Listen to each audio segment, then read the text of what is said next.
And welcome everyone to another exciting adventure on the Riding Through the Unknown. Almost had a wrong title there moment. I am so honored and blessed to have this guest on with me tonight. And funny story for you all that I will share before I turn it over to my awesome guest is I have been on her show 3 times, I think now, and I have memory of her being on my show and went to create the thumbnail and realized I had to ask her for all the information because she has not been on my show yet. And so it was kind of funny to have memories of a show that never happened until now. And so, was it a premonition? I'll let you guys be the judge of that. But with that being said, I am going to turn it over to my amazing guest who is a moderator and so much more.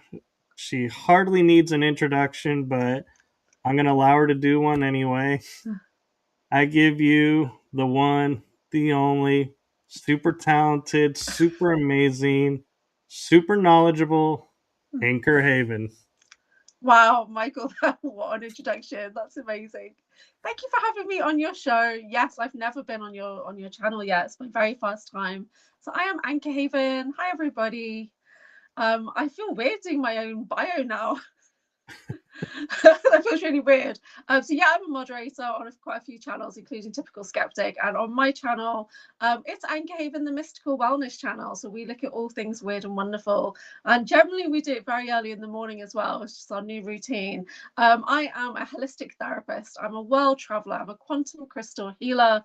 I'm an experiencer, and I've lived all over the world. So yeah, so we can get into absolutely anything that you'd like to get into tonight. I absolutely do not mind. Yeah. Well, and I do have to say, welcome to the other side of the table, so to speak. And so, thank you for being a guest tonight. I know it was short notice, so thank you for doing this. And one thing I think would be interesting to start out with is in your bio, you talk about being not only an Akashic Oracle Weaver, but a Pendulum Alchemist. So, Okay. can you give a little bit of background to Sure. help people understand what that means and how you got started with it? So the Akashic Oracle reading goes hand in hand with the Pendulum Alchemy. So this is an Akashic, here we go, Akashic Oracle Pendulum from pendulumalchemy.com.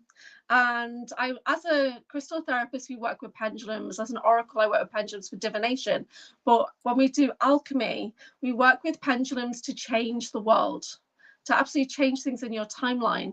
So we kind of drop into any messages, themes, or energies that are impacting your life.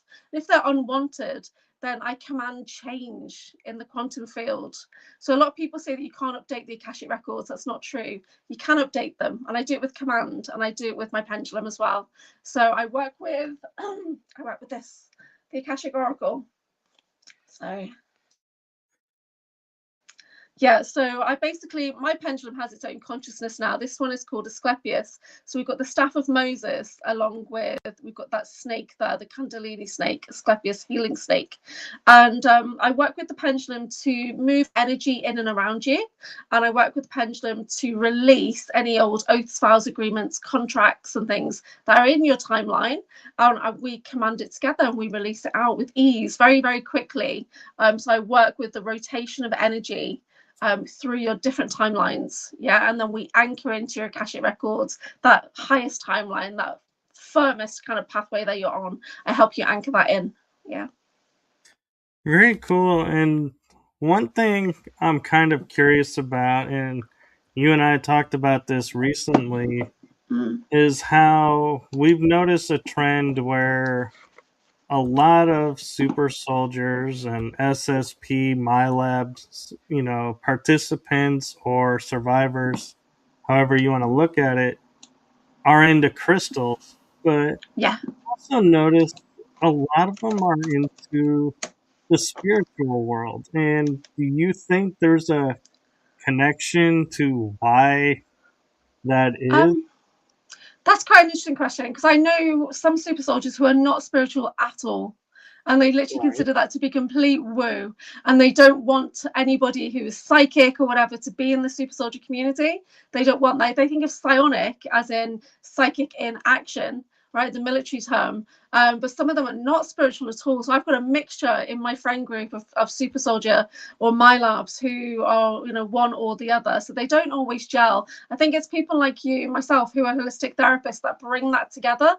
So when we look at people who've been through the experiences, we're looking how to heal it. So our primary focus is on trauma healing. Yeah, and there's quite a few people that I work with on my channel who are grounded in trauma healing. And so we'll bring something forward, but our primary focus is on healing the heart, healing the body, healing the memory. And not all super soldiers are like that. A lot of them are just kind of, this is what's happened and I want to share it. I want to get it out. I want to educate people. But our focus is slightly different because we're really focusing on, okay, how can we take grounded steps forward and do that deep shadow work to make sure that we move forward in ease and joy and things like that. So it's very different. So I don't believe everybody's spiritual, and that's okay. But some of us are light workers, light warriors, so we have a different perspective. Even though we're still experiencers, we're still MILABs and super soldiers and super scientists as well. So I have a big background as super scientist. So Right. And shout out to everyone in the chat. I just I found the right kind of chat. misspoke because I have a mix as well, and I didn't mean it to sound like every single person is this. So I apologize for that. No. It's interesting because out of my friend group who are super soldiers, there's one in particular that sticks out of like, I'm not having any of that woo nonsense. Do you know what I mean? And then so Yeah. there's a couple who are really just not interested in it. And I think I remember seeing a post from another super soldier, and they said, "Oh, I wish the psychics would just get their own community and stay out of the experiencer community and stuff." Yeah, but we're a blend. It's a blend of everybody. So I think we're here as holistic therapists to really support the healing aspect of that trauma journey. It's a trauma healing journey. Yeah, and that's important, I think. It is. And one of the things, too, talking about being on a healing journey, that it kind of, when I saw it, it was like, I kind of was like, I've never heard of this. And so I'm curious how it relates, being a Reiki master myself, the Violet Flame Reiki Master. Mm, What yeah. what is the Violet Flame aspect to it, and how does it work and differ from other Reiki? Yeah, it's a completely different modality to what's out there. So Violet Flame Reiki is a more ancient, in a way, an older aspect of healing, and it comes from the goddess Guan Yin. This is my little Guan Yin, my lady. And the original master who basically channeled it through was called Ivy Moore.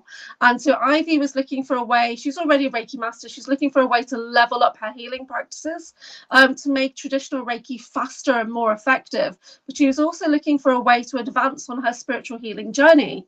And so she did kind of rosary, she did mantras to Guan Yin for a long period of time. And then one day she started to receive these symbols, these sacred sigils.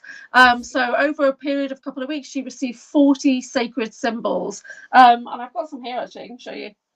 As I put them onto cards. We also put them onto runes as well. So these are ancient symbols of oneness to connect with the violet flame. And the violet flame comes in as a force of compassion because we're working with the goddess Guan Yin. Well, then you've got that violet flame of transmutation, transformation. So we still work with Saint Germain because he is a keeper of the violet flame in this realm. But before him, Guan Yin was the keeper for 3,000 years. Guan Yin was the keeper of the violet flame. So I do consider myself to be an anchor, a keeper of the violet flame in this realm.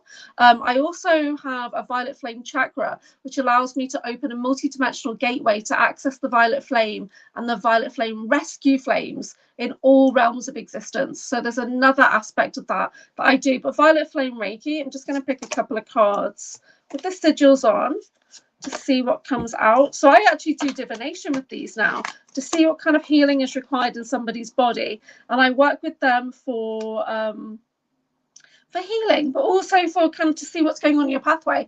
So this symbol, there we go. This is a symbol from Violet Flame Reiki, and it is a conscious key to bring calm and to heal nervous disorders.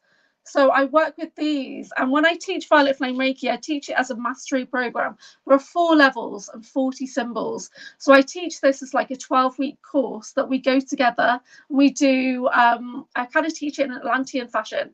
So we do very deep meditation journeys, and we work with ethereal crystal energy, but we communicate with these symbols. And I take you into a violet flame temple that I've created with my guides in like the 5th dimension, like an ethereal space. So we go in to do initiation, to do very deep healing journeys, to connect with the guides and guardians. So for me, it's a Reiki mastery program that levels up Reiki masters, because originally it was only ever taught to Reiki masters. That was the condition of it. It was for the Reiki masters' next step was to go really deep with the violet flame. And when we bring in the violet flame, we can transform things into divine love, or we can just transmute things. But I generally transform things back into love or back into healing energies that surround you. But violet flame Reiki mastery, this is return to transcendental consciousness. So this looks kind of reversed on the screen. But the symbols out of that 40, there are only for the master practitioner. There are some symbols that are to really level you up, to access your higher chakra gate system, and to go into kind of that nirvana, that Shambhala, that like, you know, that oneness with the universe. So it's a really amazing system. I do a lot of different Reikis. I've literally been activated in more than 30 different Reiki empowerments. So traditional Reiki is just the beginning. There's so much more that you can access. And there's people channeling new Reiki energies all the time. And some of them are ancient, like the Guanyin Reiki, the Violet Flame Reiki. But I have what I call my Violet Flame Temple training program. So I remember being a Violet Flame priestess in Atlantis. I remember it. I remember being in a temple with Saint Germain. Yeah, I remember teaching the violet flame with crystals and activating children, like young priestesses and priests. I remember doing that. So, I'm getting lots of energy coming now. So when I work with keepers of the violet flame. So I work with Guanyin. I work with Saint Germain. I also work with Archangel Zadkiel, Jeremiel, and other angels, and we bring in, especially on level 3, which was starting this week actually, so I teach it one evening a week. I have a mastery program, and on level 3 what I've done is I've advanced the course. I've advanced it to make it more not more powerful in a way, but more inclusive. So on level 3, we bring in the connection to unicorns, to dragons. So you can see how the energy changes when you bring in these angelic beings to support you with the violet flame. So the violet flame is so much more than people realize. And there's not just one flame, there's many flames, and there's reservoirs on the planet. There's cathedrals on the planet. There's ethereal spaces of the violet flame on the planet. But I connect into the violet flame planet, which is governed by Omri Tas. So I literally keep refilling the violet flame energies on the planet. That's one of my jobs. And there's quite a few violet flame priests and priestesses on the planet that do that. So we just become that anchor point, that anchor node for these energies to keep flourishing on the planet. Yeah, so it's exciting. I love working with the violet flame. So, and those that are drawn to me to work with the violet flame, or those that are sent to me, by Saint Germain, they've worked with it before. You've always worked with the violet flame. So if you're drawn to it and you're not really sure why, it's because it's always been there. When people have scanned my energetic field, they've seen that I have a violet flame in my heart center. Yeah, my sister Suzanne, she has a sapphire flame in her heart center. So we call her Suzanne Sapphire Soul. Yeah, so, but I literally have it. When you look at my aura is completely violet. Yeah. Well, what's interesting is, I don't know if you've ever heard of this, but when I was like a teenager, I read an article where a doctor had published when he was doing heart surgery on several patients that when he would move the heart, that there was a violet flame in the body, literally, like there. And I always like heard that, and I was like, that's, interesting. And I've often wondered, if that flame is there, what happens if it goes out, or can it go out, or and then and then on a personal note, when I was first learning energies, I would use the violet flame, and it would like heat up my body. So if I was feeling cold, I would just say violet flame activate, and I would be warm. That's quite interesting, because when I work with the violet flame, it's cold. It's a very cold energy. It's because it's so hot, it's ice cold. And we even have a symbol that's called winter ice. So we work with fire and ice on violet flame Reiki. So I don't believe that the flame can go out. If you have it within you, it's a sign that you've basically been initiated in a violet flame temple. Right, but anybody can access violet flame in this realm, but accessing it in the other realms, that does take a bit of support. So you might need an activation for that. I'm just having a look at the chat. I love the purple flame in the heart. Yeah, so a lot of people are drawn to working with it. So I first started working with the violet flame when I was living in India, and I was living in Goa, which is on the west coast. If you go directly up, you get the crown chakra of the earth. Yeah, so I think I kind of activated because of the proximity to the crown chakra of the earth. So it was really greatly enhanced when I was living in India. So I know you have so many more modalities and so much more information, and we could go on, but I'm kind of curious because you have something that I have rarely seen on anyone that says they're SSP or MILAB, and that is the diplomatic side. Okay. Because when I would talk with like Arkeem Ra and a lot of people when I first came out, I said, do you ever go and do peace treaties? And they're like, no. And so I was like, well, I did. And so was this, not SSP related? And then I saw you had diplomatic functions, and I was like, finally, somebody else that I think did what I did. And so I feel like, okay, now I may, understand it is possible. Yeah, it definitely is possible. I don't have a huge amount of memories of the diplomatic side of stuff, but I have. So people who were diplomats were literally trained to be assassins as well. Right, so it wasn't one or the other. Diplomats were also trained as assassins. One of my alters actually was trained in surveillance and things like that with John Whitberg's diplomatic alter. I believe it's Heinrich. So we have that shared memory of me being in his classroom, right? So there's that version of me. I call her Lucia at the moment, and I believe she was a double agent, to be honest. That's where I'm going. But there's also, I have a memory. See, this started for me a few years ago when I had a channeled session with a friend, and she channeled this old guide called Morris. And I say that because he's an old gentleman, and you can hear the voice change when this old gentleman comes through. And he was telling me about, this is a few years ago. So I had my mystical wellness studio, which I don't have anymore. But she was thinking about maybe she was going to rent a room or something like that. So you want to make sure I was comfortable with somebody who was channeling a spirit. And so I had an hour or so session with Morris, talking to him directly. And he said, I see you in a room that's like a United Nations of planets. I see you bringing disclosure to many different races. And as he was talking, I saw myself on a ship, and I was Venusian. And I was on a ship that was, and as Venusian, I just looked very Germanic anyway, very blonde hair, very slim, white outfit. I saw myself kind of teaching, like lecturing in this room that had kind of like a roundish table. And so I saw myself there as he was saying that. So that's a different aspect of me, I believe. Might not be related to the SSP at all, but there's a version of me that has a ship that actually travels around as an ambassador, teaching and bringing together kind of first contact maybe, or education of other races. So I don't have a huge amount of memories. It's something that I'm looking into. I have little snippets of things from a few different altars, and I have a lot of clones that I connect into because I'm an echo template. Yeah, so like myself and Drago Reed were used as clone templates. So we've got millions of clones all over the galaxy. Yeah, and probably beyond as well. So yeah, so diplomatic, something I definitely want to get into more. I do have, she's not diplomatic, but she's in the war room on Mars, and that's one of my altars. So she has her own functions, but it's kind of like a Secretary of State on Mars, allegedly.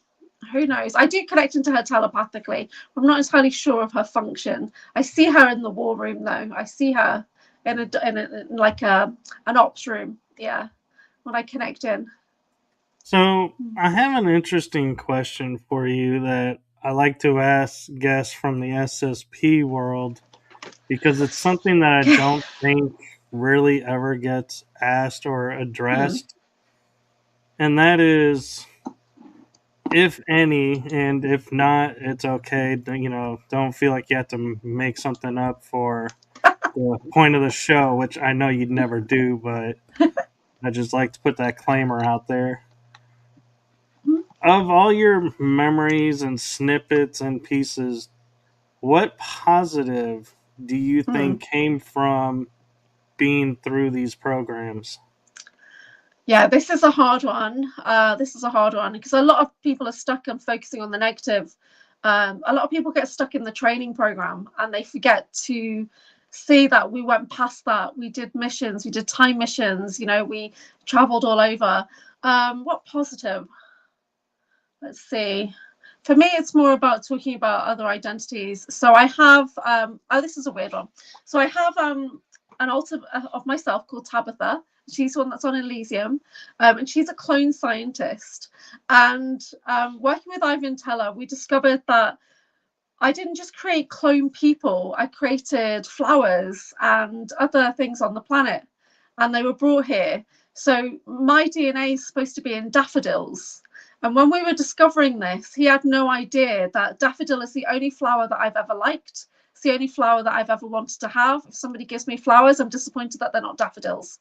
Right, so I can really see there's a connection to daffodils there. But I didn't understand why I was so drawn to daffodils. But if they do have an essence of my DNA, then that makes a lot of sense. So why I'm only about daffodils, nothing else. You give me roses, and I'll be like, oh, that's great, thank you. But I'm thinking, oh, they're not daffodils, are they? So right now, daffodils are in bloom, so it's a great time of year for me. But yeah, so she does much more than just creating soldiers or creating slaves, even. So she does really cool things there. So in the programs, I think one of the positives is that we were able to, even though it was under duress and torture, to activate our psionics, to activate those superpowers in a way, to activate other things within you and become more human, more light body. Yeah, so a lot of my skills are light based. I'm a phosphoromancer, which means that I can enhance the plasma, the light around me and within you as well. So yeah, so there's some good things there. Haven't fully thought about what's good about this trauma healing journey that I'm on. So that's a good question. I'm gonna have to think about that one. I'm sure there's plenty of other good things. I could say, hey, I got to travel the galaxy. I got to travel the world.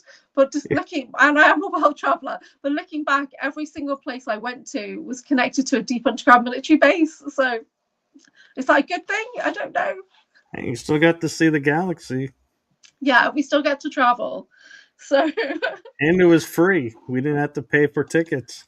well, yeah, I guess that's true. Yeah, But but no, I think it's important that people focus on past from ages, like from, because we were altered in vitro, so before you were born things were going on, to age 15 when you get your final kind of martial arts training and stuff. When we go past that, you were still doing so much more. Yeah, so people get stuck in that breaking process. But what happened after that, the time missions that you went on, the places you got to see and whatever, that's what I'm trying to get more memories about, is the time travel projects. Yeah. right. And on a funny note, for me, it was kind of funny as you were talking about Tabitha with the daffodils. My mind goes Daffy Duck. I wonder if there's a connection between daffodils and Daffy Duck. I think he probably did pick daffodils. I don't know. I've not thought Is about that one. I think it's because it's in the name. It's like, Yeah. daffodils are, they make you smile and laugh and feel good. And Daffy Yeah. Duck is like this character as ornery and self-absorbed as he is, makes everybody laugh. And so I'm like, I Yeah. wonder, if there's Is a that based on reason me? Is Daffy that an is. author? Now that's making me think about Howard the Duck. Have you watched that movie? Oh yeah. Yeah, Howard the Duck is a great movie. I hated it when it first came out, but now when you look back and you think, actually, that's super cool, that movie. It got I into a lot of know. different things, right? Yeah. And I was so disappointed when Marvel showed Howard the Duck at one of the end of the movies, Mm. but never brought him back. I was like, Yeah. they're bringing him back, but they're not. Yeah. And I felt a little Yeah. sad about that. Yeah, I would have watched it. I would have watched it. For Yeah. sure. Yeah. So, another thing that you talk about that I find really interesting, and I'm trying to figure out, is this through the time projects or what, but advanced technology retrieval. Mm. Yeah. So I have an ability, and it's an active ability as well, to tune into ancient technology on the planet. And I don't have a lot of memories about the program I was in when I did it, but I have a real world experience I'll talk about in a second. But I was in Merge, which is the Monarch Umbrella Refugee Group, with Drago Reed, who is my dyad partner, and my brother also. And we used to go on missions to recover technology. So I have one main memory that I retrieved, which was when I was in the Indian SSP. So I lived in India for a long time, and I discovered a few months ago that I can access some of those memories now. Of basically having a double life in India. I was out there for 10 years, but I was in the Indian SSP for more than 10 years because it was all time dilated. And when I did a vision quest on Sean Bond's channel, we started to really dig in and bring these memories forward. And I basically did a day in the life. I did a day in the life of being in the Indian SSP, from the point that I was portaled out of my bed into a ship above, to going to the base, which was in Hampi in the middle of India. And I saw myself getting off the ship, changing my clothes, going into a briefing. The briefing was about an artifact that needed to be tracked down, right? So I remember seeing the plans and things like that, talking about it in the briefing. So I went on and did kind of like a full day. And then Sean had to pull me out of this memory. He said, that memory's like 10 years. Right, so we went off and went on to Stargate's memories. But in the here and now, when I was reading the book by John Whitberg, The Man with the Periwinkle Eyes, I'm not sure if it was book 1 or 2, but they talk about a particular artifact, and they're going to Asia to recover an artifact. I'm just going to plug in my phone 1 sec. And sorry. So he describes an artifact in the book. And the artifact is a metal pyramid that has a crystal sphere inside. So as I was reading this, I was starting to tune into the energetic signature of this artifact, and I located it on the planet. And there's actually quite a few on the planet. I'm not going to say how many, but I can tune into those artifacts. And when I tracked it down, so I remote viewed it, and I basically went in and connected to the energetic signature of the artifact. I absorbed it into my energetic field, and it's been witnessed by others that I have this artifact in my energetic field. It's taken its place now, so instead of using the heads-up display to view, I can use that artifact to get, because the heads-up display that we have in the left eye implant is dirty technology. It's not the cleanest technology. It's been put there and it messes with your body. But the ancient technology, the pyramid with the sphere, has a lot of different uses. So the one I tuned into, I can imagine that it's on my palm and it'll project out. It's a map. Or I can have it within me and it'll project out through my eyes. But there's loads of these. So once I started to connect into that, I discovered that I could reduce its size, could put it in my pocket like a USB drive. I got a memory of being on a DNA ship, like a genetic research ship, and then I could see that there was these columns, like these helix spiral columns, and these artifacts just slotted in, like a bit like USB drives, just slotting into like a mainframe. So yeah, so I can, and Drago Reed can as well. We have an ability to track down ancient technology. That's one of the main things we were used for in the programs, was to track and trace. Yeah, people and technology. Yeah. Does that make sense? It does. And one of the things that I find interesting, is we're awakening to all these abilities Mm. and awarenesses of all these different aspects of ourselves. Mm. I wonder if you had the same effect that I have, and maybe some of the people in the chat group do as well. As you watch a movie and then years go by and you watch the movie again and you're like, wait a minute, how did I miss this the first time I watched it? This is totally talking about this program, and this is representing this. And it's like, wait, how did we miss Yeah. this the first time we watched it? So when did you get your first SSP memories? Because mine, I've only come into context in the last 2 years. So 2023 is when it, like, I got confirmed that it is SSP. I've always had a knowledge yeah, of there's something about me that's different, but I didn't know until yeah, I went and I saw Tony Rodriguez talk, and I was like, that story just, there was something about his story that was so, to where I was like, I think that's what happened to me yeah. as a 20 and back. And a friend of mine was like, yep, that I've thought the same thing, and that's where everything kind of unraveled and started the whole process. Yeah, so for me, it hasn't been that long. So I was in avoidance for a long time, especially when it comes into connecting into my SSP brother. I was in total avoidance. So I didn't want to watch him, didn't want to hear his voice. I was like, like pushing it away. So I see things now differently because I call it my SSP mind is now activated. Whereas before, I didn't have that perspective, but I'm still drawn to things. And I didn't know why I was drawn to it. I still, like we talked about movies, like The Long Kiss Goodnight. I was drawn to that movie, but I had no idea why. But that totally represents something that I've been through in a way. So yes, you still find that you're making associations. You still like those things. I knew I was the Winter Soldier before I ever saw the Winter Soldier movie.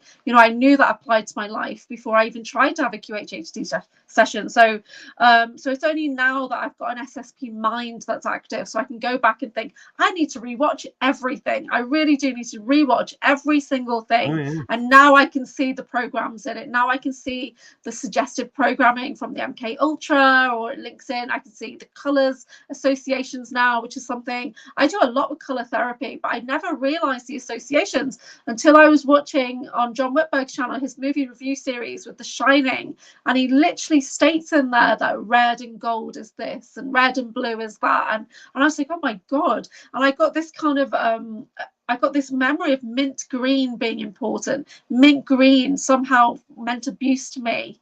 Somehow that was a trigger when I was watching that. So I thought, oh my god, that's insane. So now, yeah, I look at things very differently now that my SSP mind is activated. But for me, it's been a process of the last 18 months where I've really dug in, because you don't want to think that applies to you. You don't want to think that makes any sense in your world. Why would it? Who are you? You're a nobody, right? Why would you be targeted? So you don't want to think that you're important in some way. You don't want to think that it applies. So I was like that for a long time. Yeah, so it applies, Yeah. guys. And Unfortunately, it applies. It does, yeah. it's interesting because, as you like mentioned, two movies for you, The Long Kiss Goodnight and Captain America Winter Soldier. Yeah. For me, the first movie that I watched, and I was like, this is disclosure. And it was like the first time I watched it too, was Jupiter Ascending. And I was like, I can't believe they're actually making this movie. And the Tron series, I was like, I just thought, the first movie, I was like, oh, it's an arcade, game turned movie. Nice attempt. And then I was like, wait a minute. Oh no, there is so much more to this movie. And so that's two of mine. And you had another one on your list, didn't you? Yeah, the other one is Witches of Easter Egg, but Jupiter Ascending, I only watched that quite recently, so I didn't watch that before, so I didn't know. But now when I watch it, of course, it's all about looshing, it's all about, you know, using us as a slave race and all that kind of stuff. Yeah. So yeah, Witches of Easter Egg is one of my all-time favorite movies, but I never thought of it as a disclosure movie until you said they're all disclosure, and I was like, what? Are you kidding me? So there's an aspect of me that is magical, obviously, because I've got the Mystical Wellness channel, but I've been a witch since I was 8 years old. That's when I got my first broom and black cat and things like that.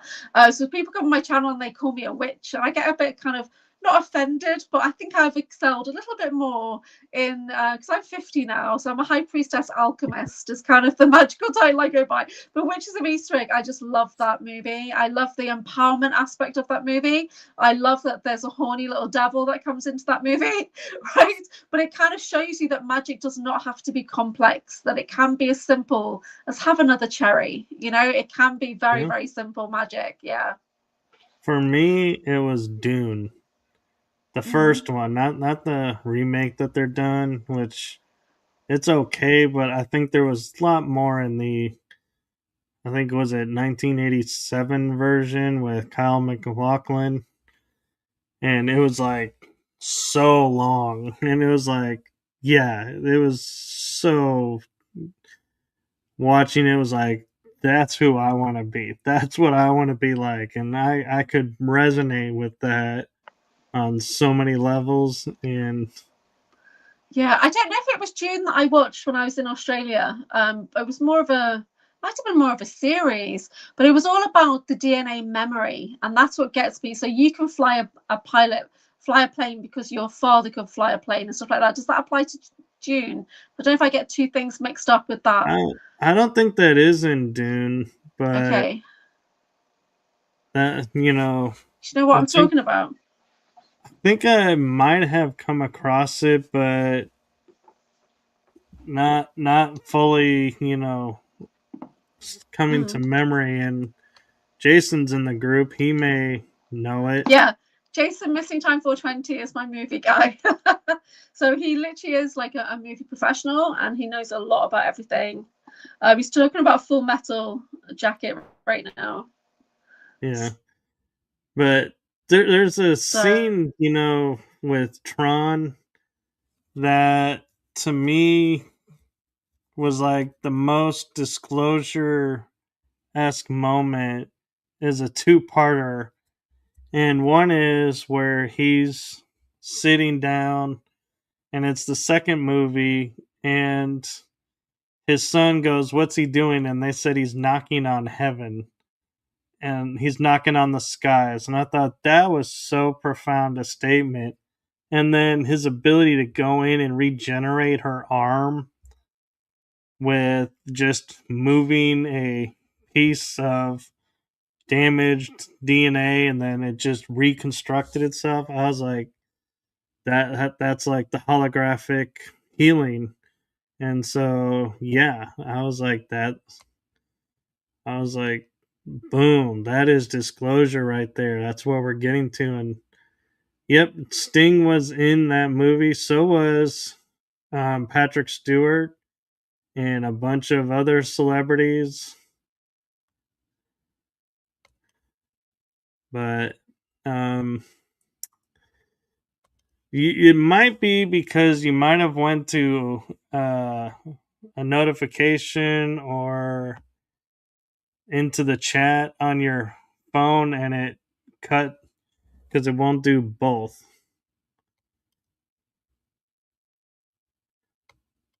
So we're gonna see if we can't get her back on screen.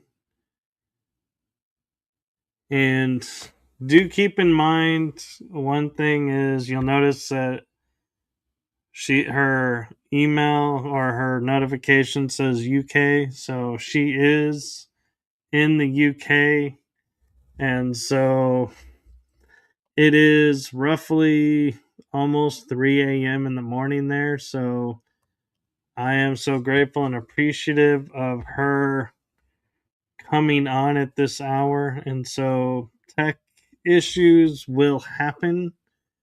And so we are doing our best to fix it.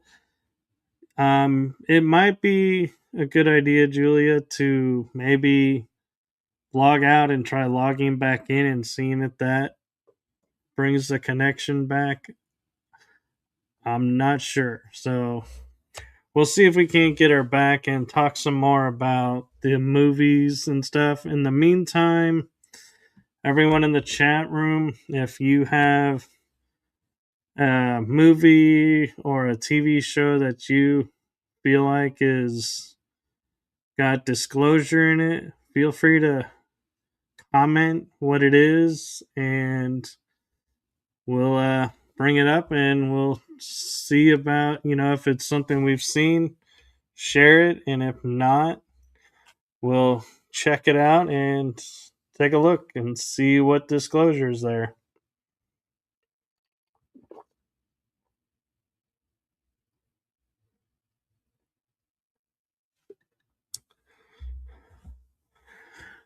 But while we're waiting for Julie to come back in, I will say with Jupiter ascending, one of the other things was how Channing Tatum's character was able to glide on the air.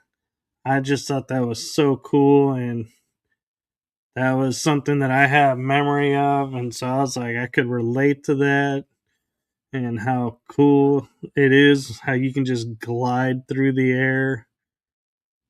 Oh, anybody else have any experiences like that with movies? Up, it looks like we have her back. Hello. She's back. Can you hear me? I don't know what happened there. The screen just went completely blue. I didn't touch anything, didn't change anything. It's probably just targeting. Could be, but yep, we can hear you, and welcome back. Okay, good. Okay. And so, when we talk about movies that are disclosure, there's, we have the terms now of soft disclosure, full disclosure, and just disclosure. What do you feel like is the difference between each of those terms? Like, what does that mean to you when you hear that? For me, soft disclosure is kind of what's just generally out there for everybody to see. Things that you wouldn't expect, like it's on general TV, and so they're just slipping it in there, without people realizing it's disclosure. So there's a lot of that around us all the time. It's a bit like when they leave Easter eggs and things, isn't it? So it's just kind of, it's out there and everyone can see.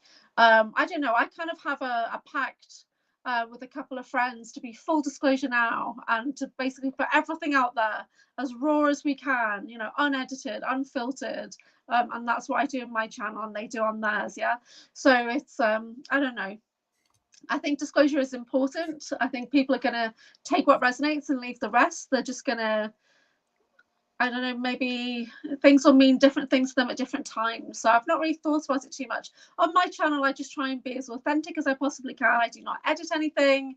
I put everything out there as fast as I can. I put diary videos out, so I'm talking things through. If I'm developing a process or something, or if something's happened to me, I do that diary video as fast as I can to document it.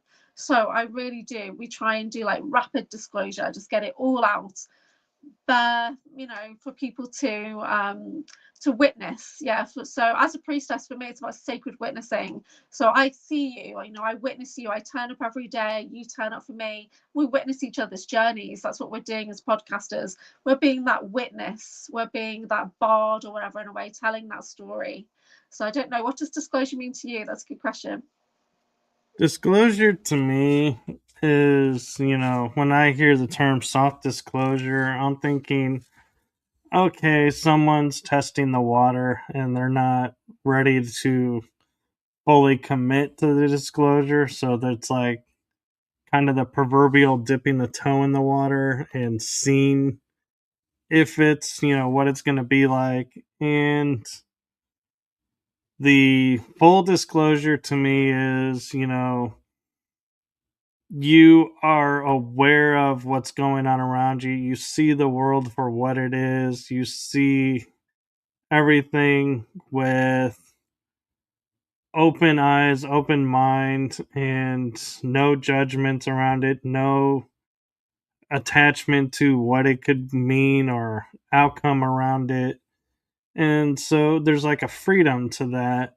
And just when I hear the term disclosure, I feel like everyone wants to view it as, oh, the Venusians or the Martians or, the Alpha Centaurians are going to land their craft on the front lawn of a park and walk out and say, hey, we're here to help.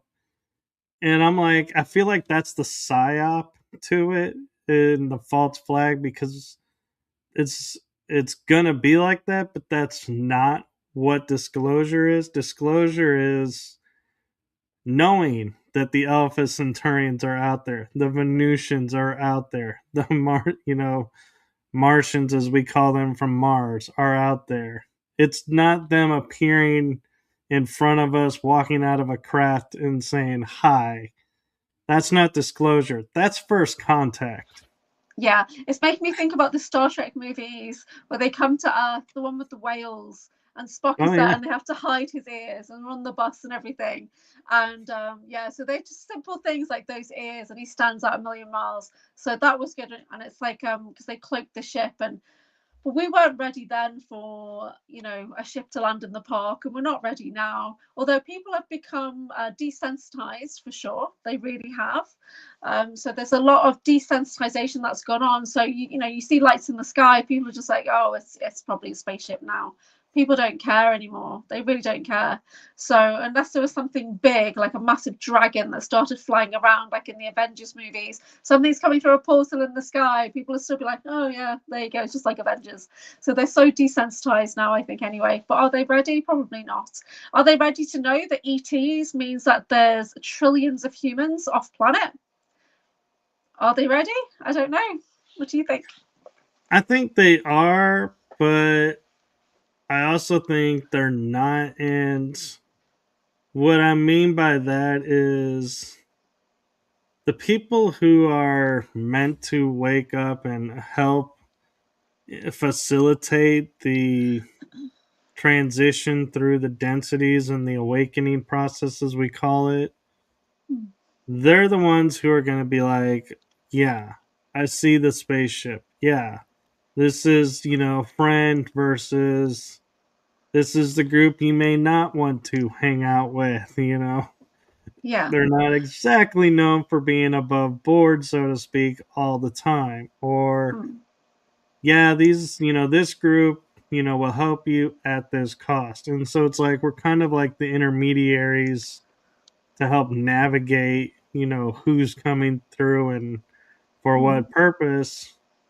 Whereas you're going to have the other group of people who are, oh, look, there's, these aliens are here and they're going to save us and they're our saviors and they're going to worship them. And that's, sad and unfortunate, but that's their choice. And the job of those that are the people behind the disclosure and the, being awakened, no, yeah, we don't have to have you at the same level as us to do what we need to do. So we're okay leaving you where you are, worshiping them as a savior.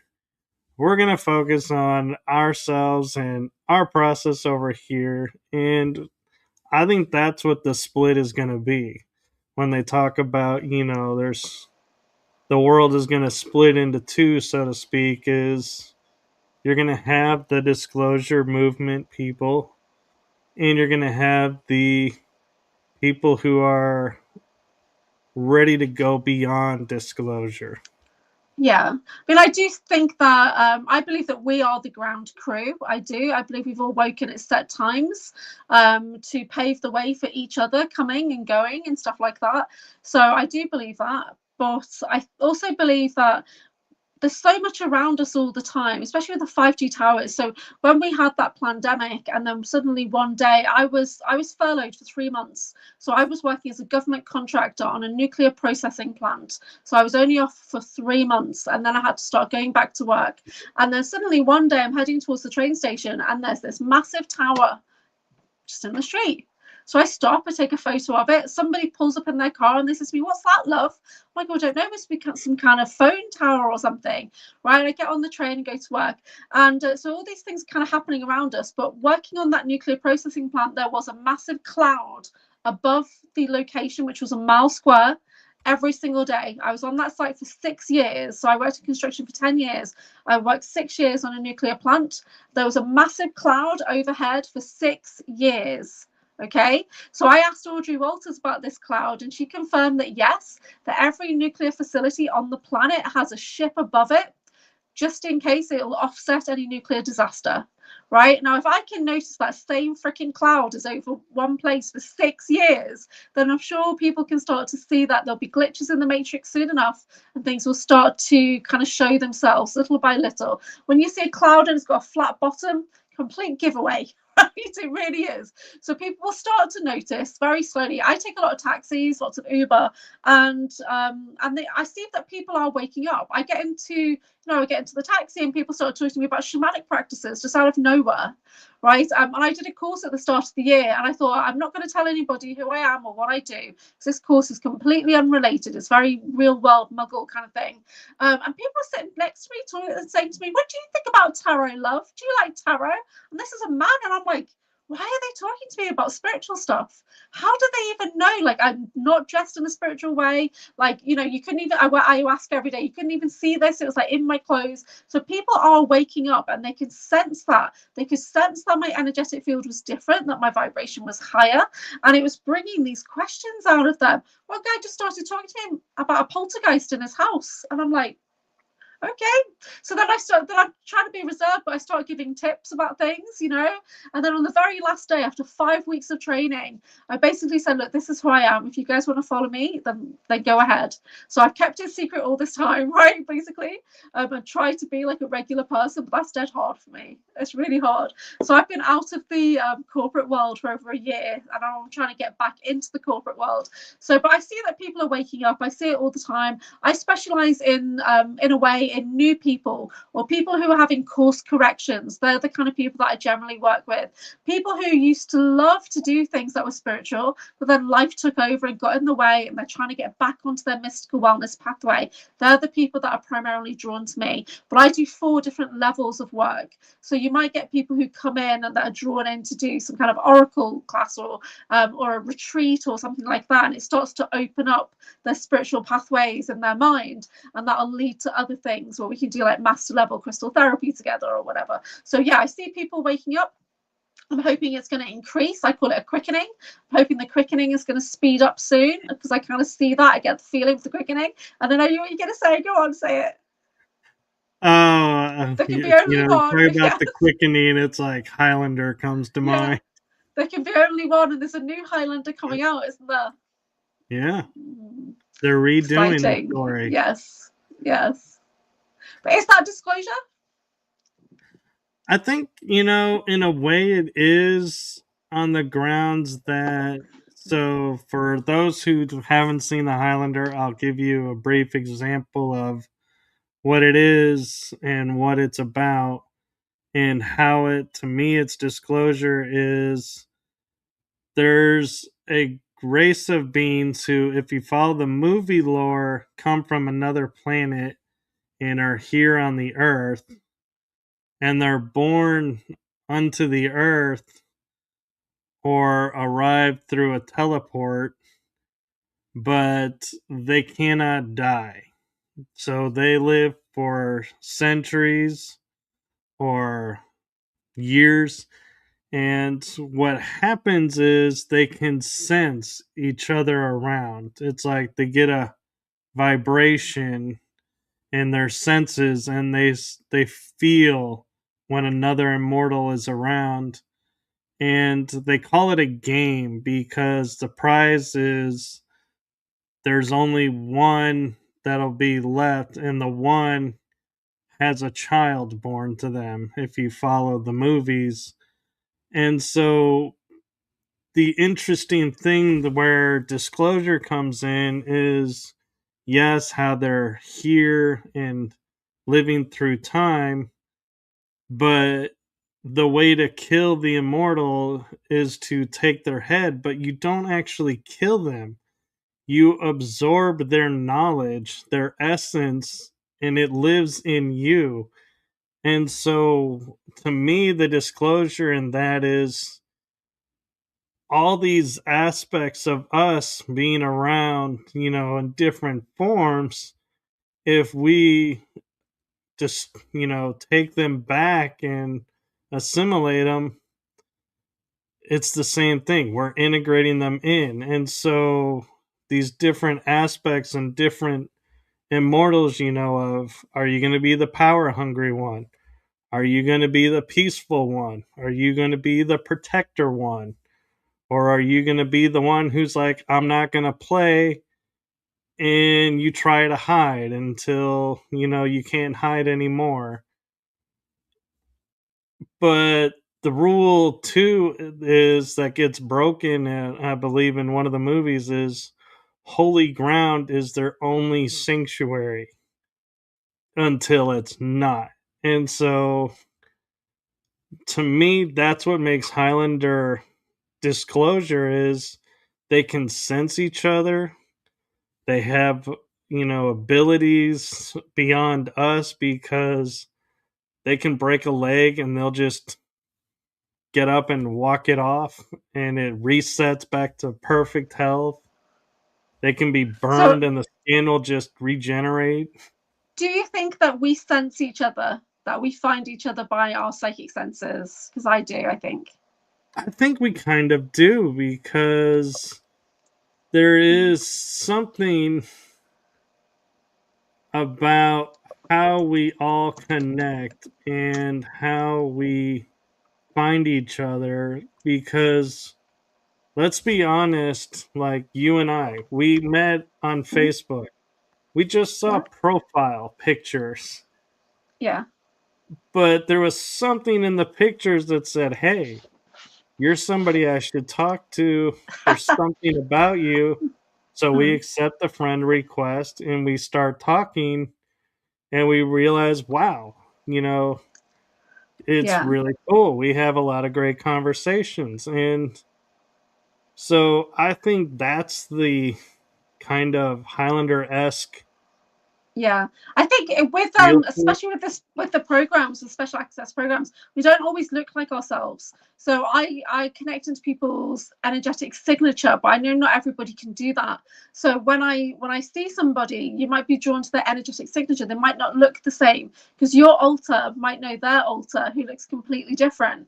Yeah, so I've got altars where I'm male, where I'm Japanese, when I'm German, and all these different things. So I don't always look the same. So somebody said, I think it was David Purcell who said to me last year, when you do a photo, take off your, or Matt Drager Reed, take off your glasses so people can see what you look like without glasses, and then they're more likely to connect in with you. So when I show without my glasses, I look really weird because nobody's used to me not having glasses, and but you're more likely to connect in with somebody when they take off their glasses and you see them. And yeah, I was thinking about something and it's gone out my mind now. Missy Hill's in the chat and she was talking about the neuralizer, the mind wiping neuralizer. And that was, I have a lot of mind wipes. I do. And I even get documented because I have so many mind wipes. And for friends who are close to me, it's very frustrating that I have these mind wipes. And I'll say, can you tell me, let's talk about this. And they're like, we've already spoken about that. And I'm like, really? And but I talk about, I kind of go in circles of 3 months.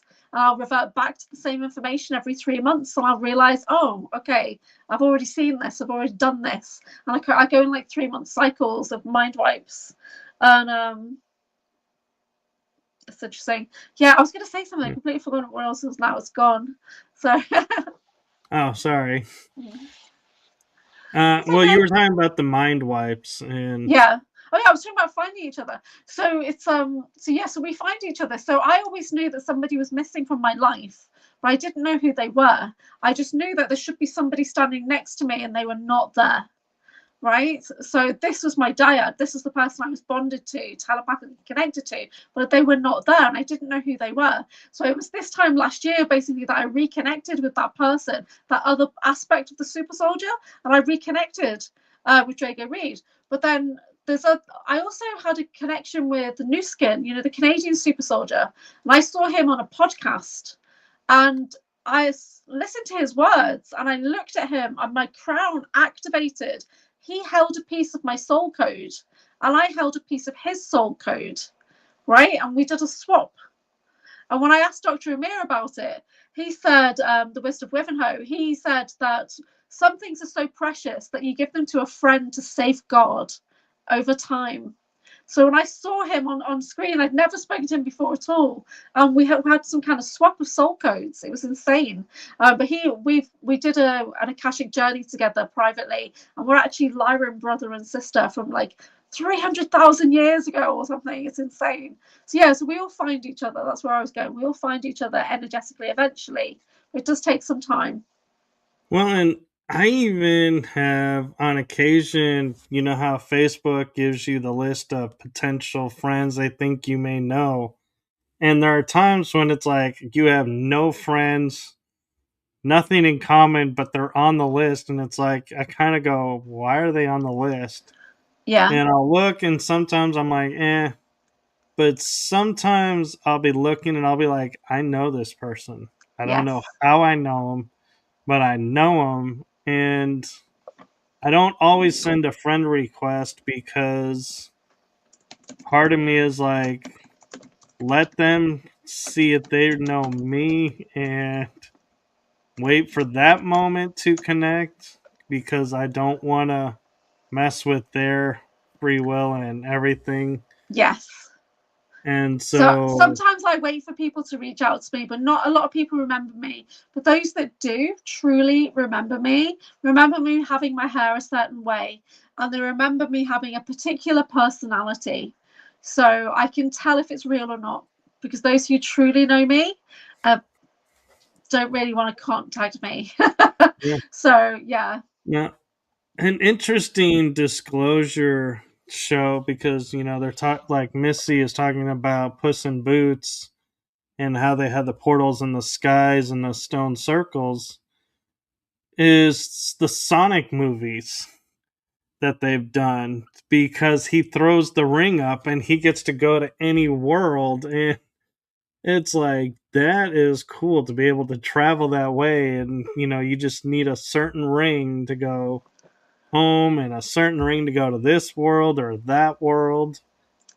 Well, some of us are natural portal generators, so I do believe I've got that lineage as well because I'm Tuatha De Danann DNA, which is that Irish Celtic doorway DNA, basically. So some of us have that ability, and that's why we were so coveted as portal kids in the programs. Yeah, so we can do that kind of thing.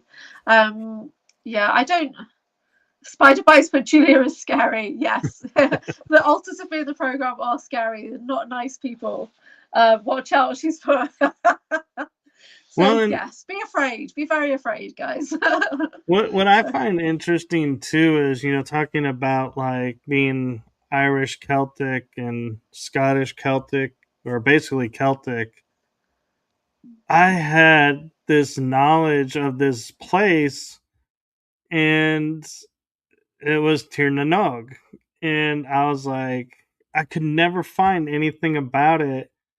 And then one day, as I think it was a teenager or maybe young adult in my 20s, I stumbled on a show by Saban, The Knights of Tir na Nog, and I was like, and I started watching it, and I was like, that is so true. And it's like I would ask people in Ireland, I'm like, you know about Tir na Nog, right? And they're like, no. And I'm like, how do you not know this?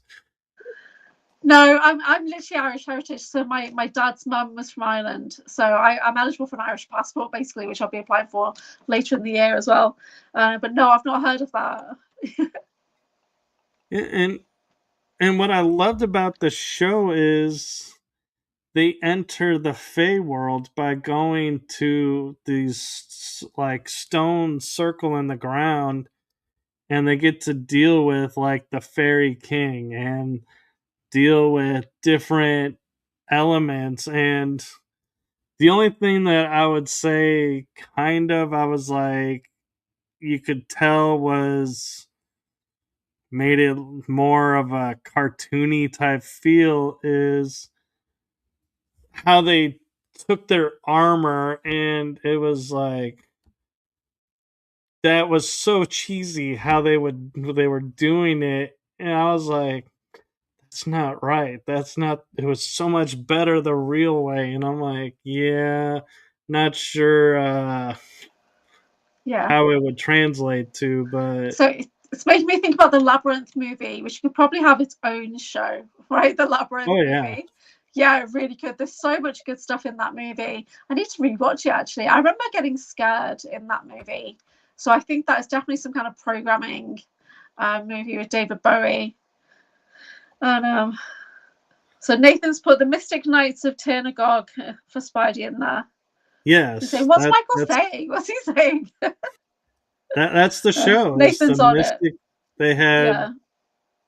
and it was about the kingdom of Kells, and so many people, and you hear the book of Kells, but nobody knows about Tir na Nog, and I always find that so interesting.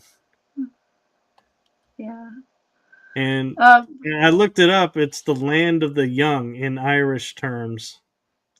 Nice. I've not been to Ireland for a while. I do love Northern Ireland. I've been there twice to Northern Ireland. I've only been to Dublin once. So I've only been to, it was years ago. I think it must have been more than 30 years ago that I was in Dublin. And my sister was living out there because her husband's Irish. So she's like proper Irish family out there. Yeah, and Missy is pointing out like Flash, Supergirl, Green Arrow, and how they all connect. Yeah, I think it's Green Arrow. Green interesting. Arrow is a great show. Oh my god, I think I've watched Green Arrow twice. Yeah. I actually liked though the Green Arrow in Smallville better because he had I've that not seen like that. rich kid bratty attitude, but I the didn't make it all through CW. Smallville. I'm not sure why I couldn't really watch it. So I need to go back and watch it again. Yeah, but one thing that you and I were talking about before we started about movies too, that's not disclosure related, but something that we've noticed is an interesting trend, and that is Disney for the last, I want to say, 2, 3, maybe a few more years. All their shows and movies have been taking the villains that we grew up with and now making you want to feel sorry for them and want you to be like, oh, they're not so bad. They were forced upon it. And I kind of think Wicked kind of started it where everybody saw the Wicked Witch, but then they were like, oh, well, she wasn't a Wicked Witch when she started. And now, you're like, well, maybe, we misjudged her. And I kind of had to wonder, and I'm curious your thoughts around why they want us now to sympathize with the villains and be like, oh, they're not so bad. So a couple of years ago, when I had my wellness studio, I used to do crystal parties, and there was like an 8-year-old who wanted a Disney villain party. Right, so they're popularizing it, making it super cool. There's songs or whatever involved, and they're putting it out as TV shows for the younger market so they can start to embrace their dark side. Got a bit of a delay, so I hope that's 1 sec. Yeah, you're talking about them. Oh, I think the internet might be having issues with going over there, but yeah, and I'm curious. everyone in the chat room, what do you think about how we're being told now the villains need to be sympathized with and not looked at as evil anymore, that they're just misunderstood or it was beyond their control. They were made that way or forced into that persona. I'm curious you all's thought about that.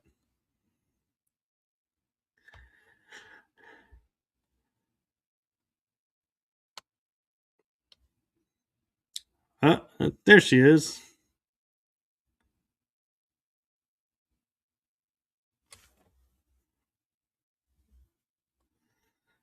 Now this is bizarre. She's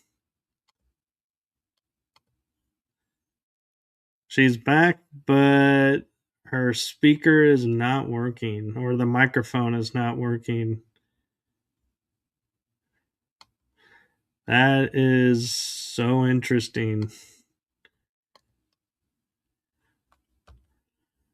So while she figures that out, do you all think we need to look at the villains in a new way that we grew up with, or leave them as they are and focus on the other aspect? So I'm curious everyone's thoughts around that, because it is an interesting premise. Do we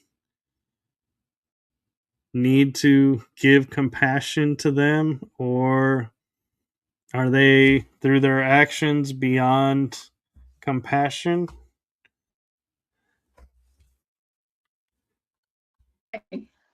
How about Now we now? can hear you. No, great. Okay. So we were Sorry. discussing the villains being. Yes. Yeah, so I don't know why they're desensitizing children to the villainous nature of things. So it used to be traumatic, the villain. Now they want the children to become the villain. They want them to think it's cool to be the villain. It's cool to be the bad guy. That bad guys have got feelings too. I don't know. So I try and stay away from Disney as much as I can. Like, my son didn't grow up with Disney at all. We lived in India and he grew up with things like Pakoyo, which is like with British accents and stuff like that. Or he grew up with Indian TV, and then it's all about the Indian gods as superheroes. So he grew up with that. So I didn't necessarily bring him into the kind of Disney world. I don't know, what's your take on why the Disney is desensitizing? Can you still hear me okay?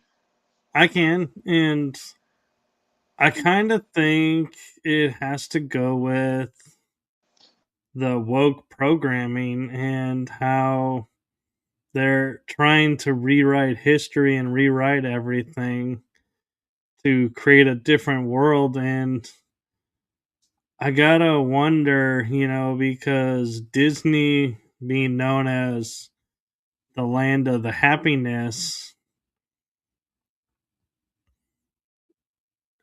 there's some dark aspects to Disney that people don't want to hear. And so I'm kind of wondering, are they trying to expose their dark side more and show people, this is what's going on here? And I mean, I watch Hallmark movies a lot with my mom because they're so heartfelt and make you feel uplifted. And Hallmark is now, for 2026, doing a movie with Disney.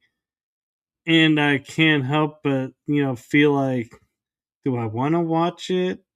Because I don't want to support Disney, but Yeah. why are they doing that? And, such a wholesome thing going to a not so wholesome thing. I think there's also an aspect of these regressive forces are desperate. They're desperate. They want to get people on their side. So they want to lower their vibration. And the best way to do that is to get people watching scary stuff or negative stuff. Yeah. And if they can bring in a whole new generation of kids who think it's great to be the bully, it's great to be the bad guy, it's great to have a posse around you and all that kind of stuff. That bad guys have feelings too. Bad guys are cool because they do bad things, and it's like they're just targeting the younger people as like blatantly out in the open. They're targeting them with this kind of suggestive programming. Yeah, so they just don't care anymore. They're not being as secretive about things as much now. They're putting it right out there in the open. If we do not object, then we're consenting, right? Right, and what I find interesting is, as much as Disneyland and Disney World, and I don't know about all the parks, around the world, they seem to be doing fine because they're growing new parks all the time, you hear. But at the same time, they're losing money through Star Wars. They're losing money on Disney Plus. Their movies are not selling like they used to. And I feel like as much as they tried to go woke and be a part of that culture in the time frame, it's biting them now because that movement has, I hate to say it, in my opinion, run its course, and it's no longer a culture that, has any relevance. And so what do you do when you're a studio and you put everything into it? You Yeah, but have to change it. that's not how they make their money. That's their front. Okay, the parks and all that, their movies, that's their front. That's not how they make their money. They make their money off the rings, the trafficking and stuff like that. Yeah, the dark stuff. That's how they fund themselves, dark elites. So it's all just a Right. front, it's a cover. So people go to Disneyland because there's we get taken over there because there's an underground network of dark things happening over there. So, but it's a front, like let's all look happy and smiley and forget that Mickey Mouse is actually a ghost, right? And there's dark stuff going on there. Yeah, so it's just a front, it's just a cover. Right, and that's what I was meaning is because like all the there's in the US, as much as I'm not going political here, but as much as our country is factioned, there is one faction who is all about exposing and bringing down the rings, and there's a faction that is wanting to keep the rings going. And it's interesting to me how people will on one hand say, oh, this is evil and this is wrong, and then they turn around and vote for the people who are propagating it and keeping it going, and then wonder why is it keep going and that there's never any changes. And it's like, because you're supporting it without realizing you're supporting it. Yes, yeah, I generally don't talk about this kind of stuff, but by not doing anything, by not saying that this is not right, then you are literally consenting. So like by eating eggs, then you're saying it's okay for your eggs to be eaten. By eating meat, it's saying it's okay for your meat to be eaten. There's that kind of thing going on in the world. If we don't object to something, it's taken as a contract of consent. Okay, and that's not something I generally go into, but because it's a bit darker than I like to go into on my channel. But that's Right. true. That's out there. Yeah. So the dark forces, they put everything out there for you to see. The regressives, they put it out in media, in cartoons, in movies, and we are not objecting to it. So therefore, we're consenting to it without realizing. Yeah. I agree. And one of the things, though, that I find interesting with, talking about TV shows and movies with the disclosure is when we look at the old shows like V, Battlestar Galactica, there was a mix where there was good, there was bad, and, the good didn't always win, or there was a lot of suffering with the good. to eventually flip and become, make it good. So we knew it wasn't this panacea, one day is good, one day is bad, one day is good, that there's a process. But I like how we're getting movies now through Hollywood, as much as it's been corrupted, that are showing we can still overcome it. We're not too far gone. So they're bringing hope back. And one of the things that I find interesting, as much as, like Superman, as an example, we get so many different versions, some good, some bad, some that make no sense whatsoever. But everyone forgets the symbol on his chest. They say S for Superman. No, he clearly stated S is for hope. And so they're constantly putting hope out in front of you, and people just don't see it. And it's like, hope can be a negative force as well, because you're always hoping for something better. You're actually in a state of limbo while you're hoping. You're not making it happen. You're just hoping one day, wishing, right? So hope can actually be a negative energy. It can. I know that's not popular, but it can be, because it stops you. You're just hoping. You're just thinking, oh, I hope this happens. I hope that happens. And you're not taking charge. You're not taking action of your life, because you're just hoping that the universe will make it right for you. And a lot of the times people are in hope for a really long time, ignoring the signs and synchronicities around them, ignoring. It's like that story about the guy who's in the flood and he's waiting for Jesus to save him. And I'm not religious in any way, but boats are coming by and he's saying, it's okay, God's gonna save me, God's gonna save me. And then he finally dies and he gets up and he's like, well, I sent you all these boats, I sent you all this help, So the guy was just in hope and he couldn't see what was right in front of him in a way. So that might be an unpopular opinion, sorry.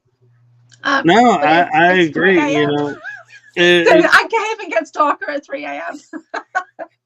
Hope, is a perception. It's an emotional state. And so if your intention of, like, to me, hope is the core within you that never can be taken away, that always lifts you up. That's, to me, that's hope.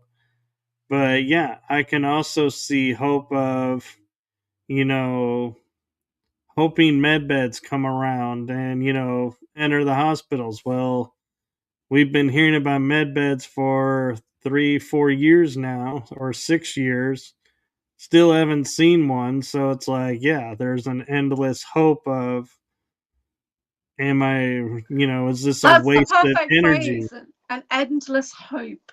People get stuck suspended in endless hope, and they are become a victim in a way. They're waiting for things to happen for them or to them, instead of taking charge and making it happen with everybody.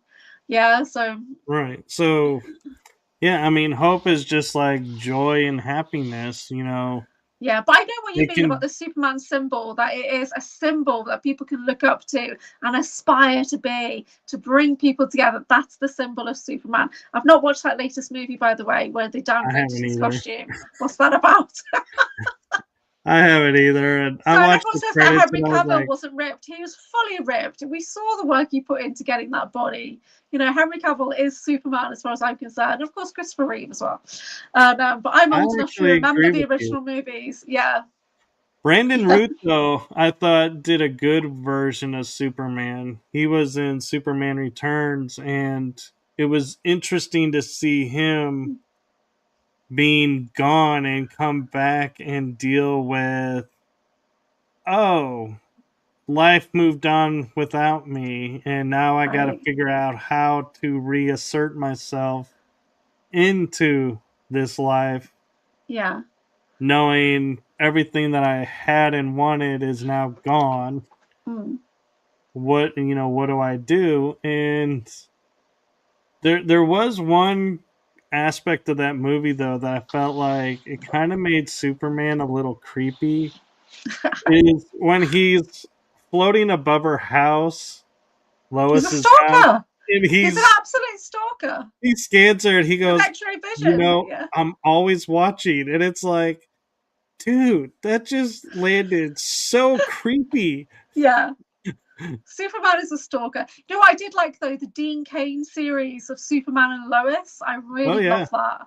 I love that. I'm not sure if I've seen all of them, but I really love the early series. It was so good. I love Dean Cain as Superman. Yeah. Is that the right name? Yeah, it's been a while. The CW doing Lois and Clark, I think, or was it Superman and Lois? Yeah, Lois and Clark, I think they changed to in the end. Yeah. It wasn't about Superman and Lois. It was about their twin sons. Oh, okay. And I I had no was idea. like, that was an interesting twist. And dealing with one son who doesn't have powers and one that does, and what life's going to be like and for them. Do you see Spider Bites comment there? Do you see that? Which is on my channel actually. So what was the movie where the boss of the company trapped the consciousness of a few of his workers? They were stuck in a spaceship and they trapped him in a separate ship forever, but they broke free. That's I don't really know. It's know. made me think about Power Rangers. I don't know why. No, that wasn't. I don't think that was Power Rangers. Because they were never stuck in a spaceship.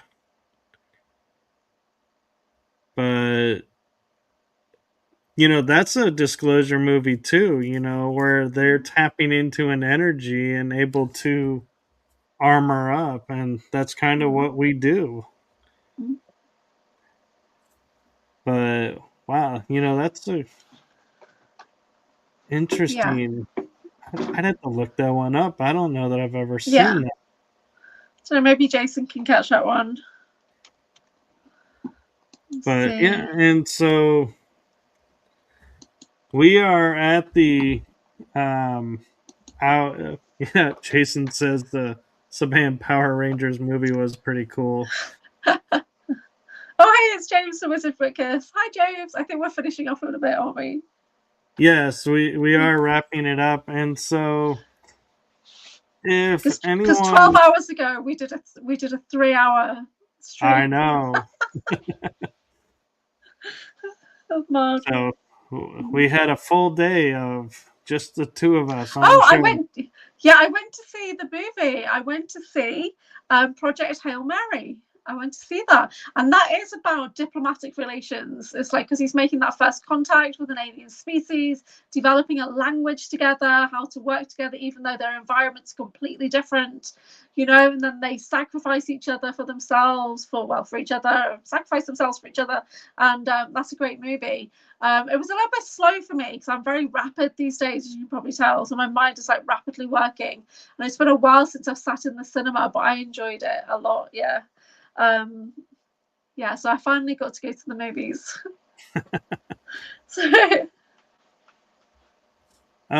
Spider Bite is telling us. Yeah. The boss. I really don't know what movie that is. I don't know.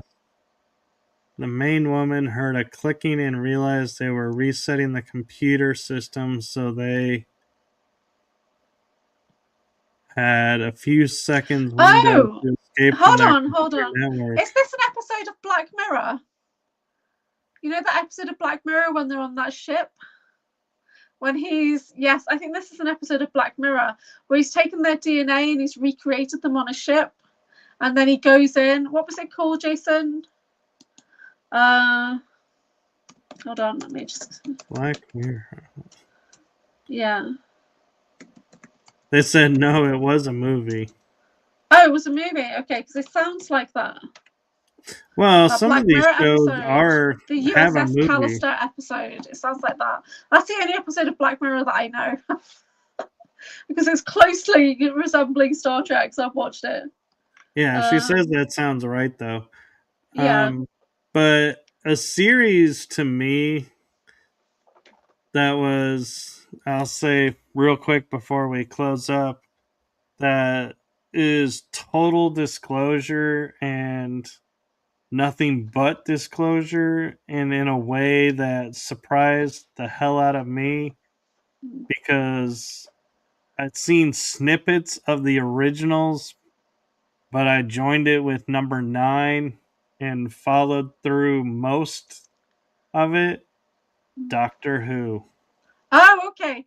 Now my Doctor Who is limited to like Doctor number 7, I think he is, which is Sylvester McCoy, like 30 years ago, whatever.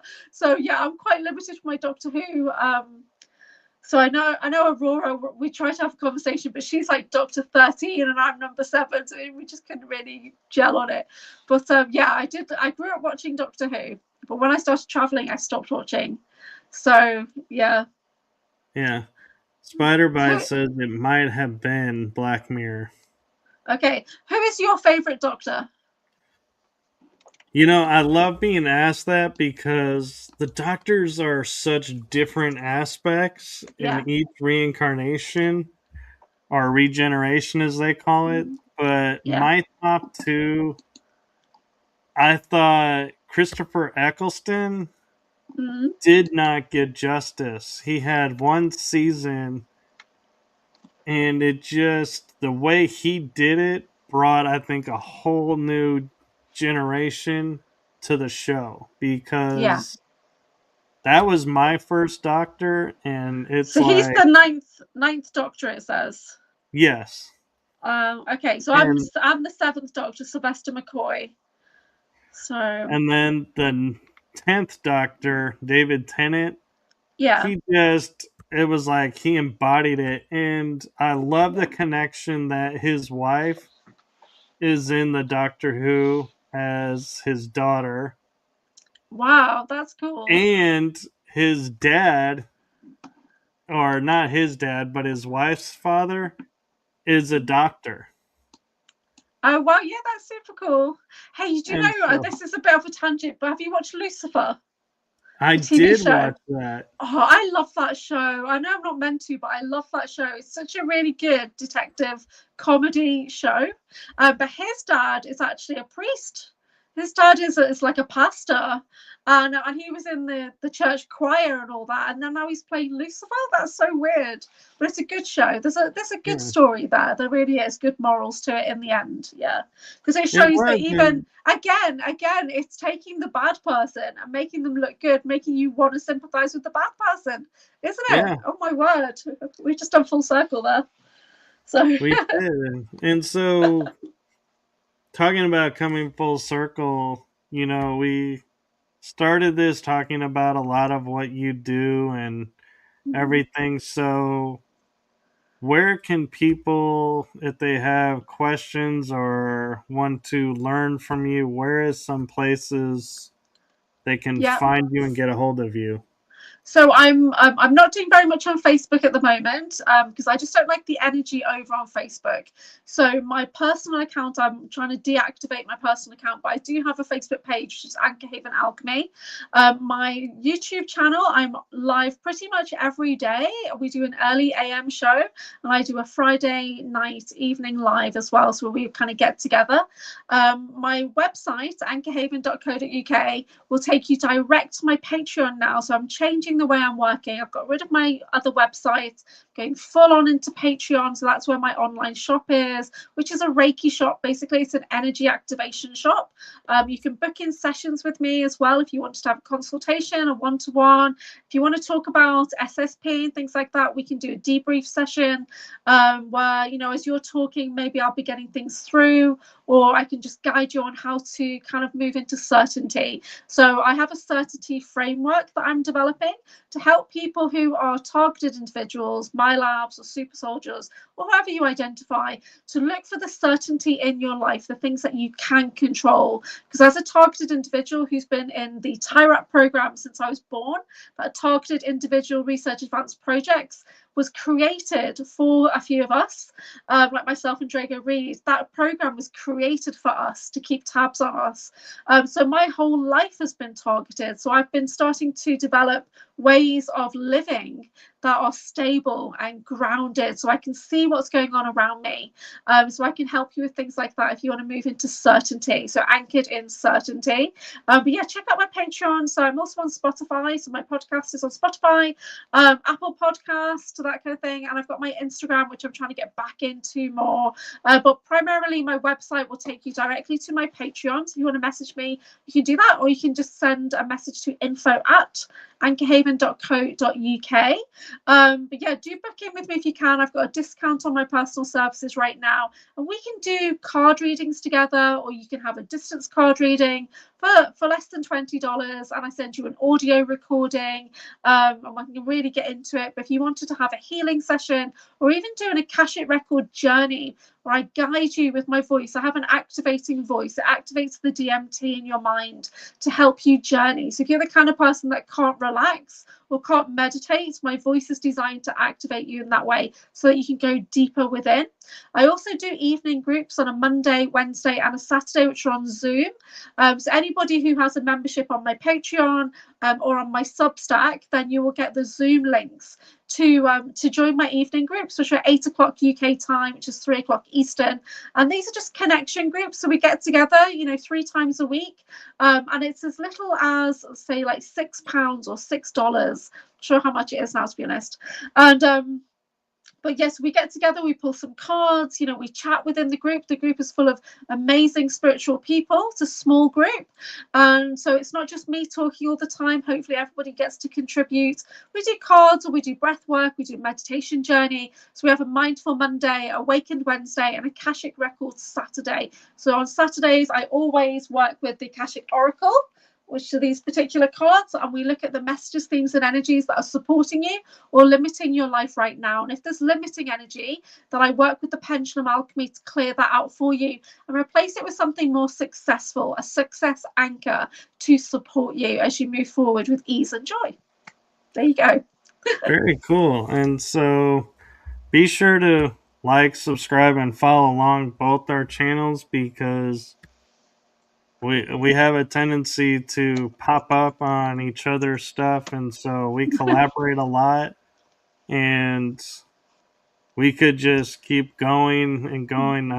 And yeah, we recently did a record 3 hours, and it's like, which was a lot of fun. We covered a lot of stuff. Oh, I it think was. it was, and the chat was on fire. So yeah, I love my guys in the chat. They really fire things up. So it's really cool. And so my hope in ending this one is everyone has a calm, peaceful day and evening, and so nothing triggering.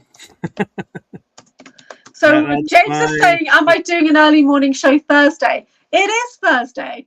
This is the Thursday. So I put yes, and then I thought, well, actually, no, because that's in like 2 hours. So what do you think, guys? Should I do a show in 2 hours' time? Should I do a recap? I might go live on my channel for a small amount of time, and we'll see. So anybody who didn't catch this, then they'll catch me on the AnchorHaven channel in the next 2 hours. No, because I'm probably still awake. I don't sleep. I get targeted at night time. So I generally have like a meditation in the middle of the day when I like conk out. And yeah, so it's already Thursday in Australia. It's already Thursday in the UK here. So it's quite funny. Yeah. But yeah, I'll be back on in a couple of hours. I think I'm going to stay awake now. Yeah, well, cool. Sorry. No, thank you for coming on, and thank you for filling in tonight. And I think it was an amazing show for being kind of put together at the last minute, and I was I generally don't do a lot of guest shows because I don't like to talk about myself that much. I'm trying to get comfortable talking about myself because I've got 2 conferences coming up. One is the Gina Virginia Casella conference in June, which is an online conference, which you'll also be moderating. And you were speaking last time. This time I'm speaking. And the next big conference is the Bases 2026 International Disclosure Conference with Miles Johnston. So I'm on team bases. I work behind the scenes supporting Miles, and I do all the graphic design for the images and the program, and I support the event while I'm there as well. So that's coming up in June, but I should be doing a talk, an SSP talk, a talk about the special access programs, like an introduction for everybody, but we'll just see. I'm not promising that it's definitely going to happen because everything's up in the air with bases right now, because we've got people flying in from all over the world. So until I get that confirmed list of speakers, I know Sean Bond is meant to be coming from Mexico, and Isha's coming. They're coming from Mexico, so that's going to be amazing. And but yeah, basis for the next one. So I need to get comfortable talking about myself and talking about these special access programs that we're all involved in the SSP.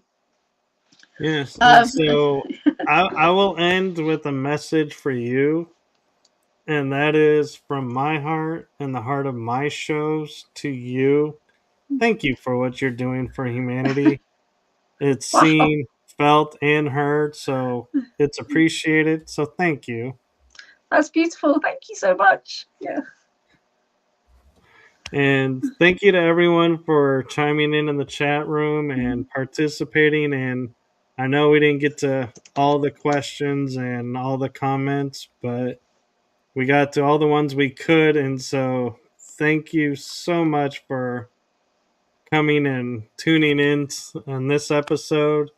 And join us for future episodes. And do check out AnchorHaven's channel. She has great shows on there as well. And with that, I'm going to wish everyone a wonderful night or day in the case of being in the UK.